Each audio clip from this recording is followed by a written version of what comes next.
Next, the Newcastle County Police have a new man in charge. We'll talk to Colonel Vaughn Jr. This is the Delaware Way.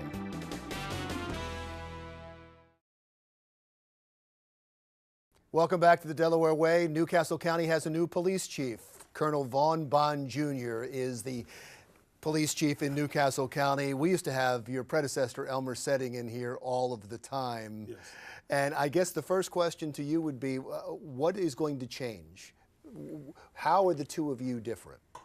Well, in a lot of ways, we're basically the same. I think that the biggest difference, I think, with myself will be that my intentions are, and we have been, increasing our involvement in the community, increasing our presence in the community, while we are going to still focus on the target analytical policing systems, our TAPS model, to address the quality of life complaints. I'm putting more of an emphasis on our ability to go out and actually interact with the community.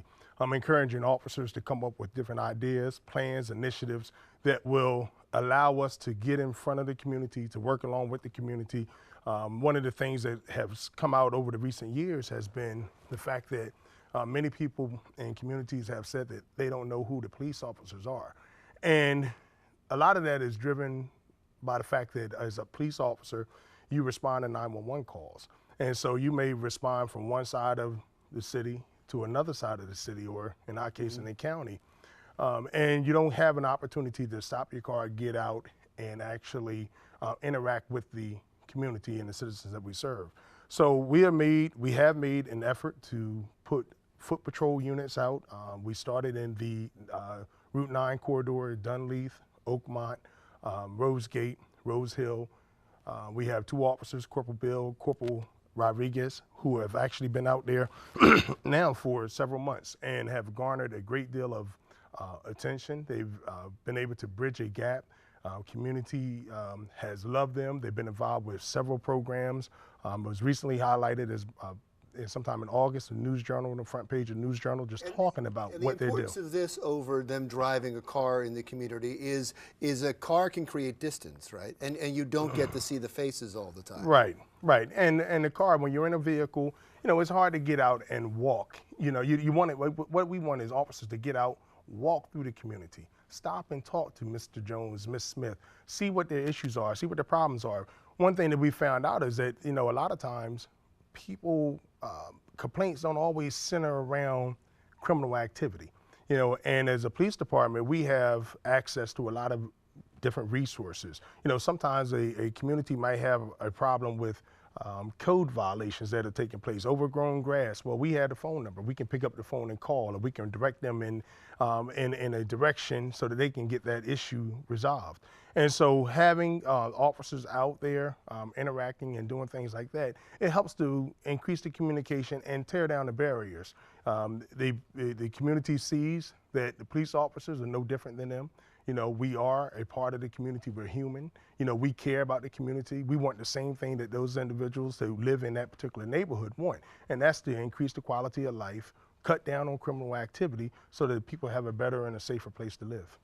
Your predecessor, when he was here, would defend constantly a broken windows policy, saying that you needed to go after low-level crime to stop high-level crime. And he'd give examples about it all the time. So in the digital policing you talk about, sometimes he'd be responding to vandalism or loitering or public urination, and he said that would help stop criminals down the line who might cause bigger crimes or bigger problems.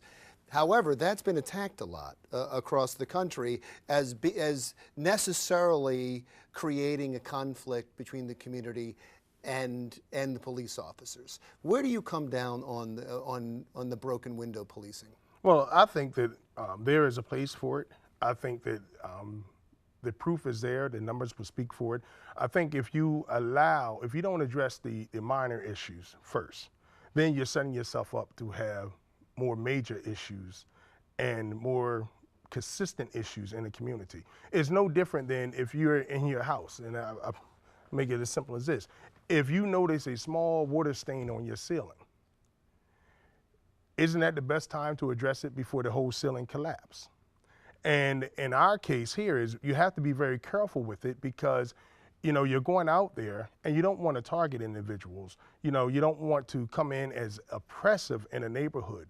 But a lot of times we're going out as a result of people calling 911 and saying that, listen, there's individuals on the corner who are smoking marijuana.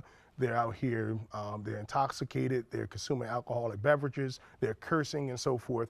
And so we have to deal with that. And I think that when you deal with it, you send a message to those individuals who are involved in that kind of activity that it's not going to be tolerated. If you ignore it, then it tends to escalate and it builds up. And before you know it, you have fights. And then it goes to shootings. And so it's best to deal with those issues early on. While there's smaller issues, send that message. Work with the community, send that message, and let the individuals know who are out there creating those problems that it won't be tolerated. Yeah, they're also called quality of life crimes, but you've heard the argument on the other side, right? You've heard that when you go after low-level crimes, for somehow, and you can, and I'm not even going to be able to explain the other side of the argument, but the argument is that it hurts community relations, that somehow the police are seen as the bad guys in those communities because they're going after these people that commit these low-level crimes. Well, many times what I think happens with that is you have police departments across the country who come in with a zero tolerance approach.